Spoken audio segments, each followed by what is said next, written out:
ఓం సాయిరాం.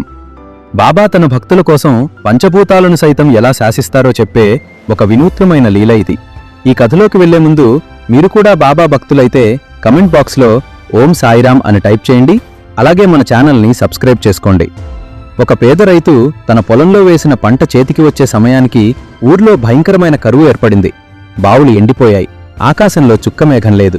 ఆ రైతు తన పంట ఎండిపోతుంటే తట్టుకోలేక, బాబా, ఈ పంట నమ్ముకునే నా కుటుంబం ఉంది, నీవే కరుణించాలి అని బాబా పటం ముందు కూర్చుని కన్నీరు మున్నీరుగా విలపించాడు. సరిగ్గా అప్పుడు ఒక అద్భుతం జరిగింది. ఊరంతా ఎండమండుతున్నా ఆ రైతు పొలంలో మాత్రం చినుకులు పడటం మొదలైంది. ఆశ్చర్యకరంగా ఆ వాన కేవలం అతని పొలం సరిహద్దుల వరకు మాత్రమే కురిసింది. ఊరి జనమంతా ఆ వింతను చూసి ఆశ్చర్యపోయారు.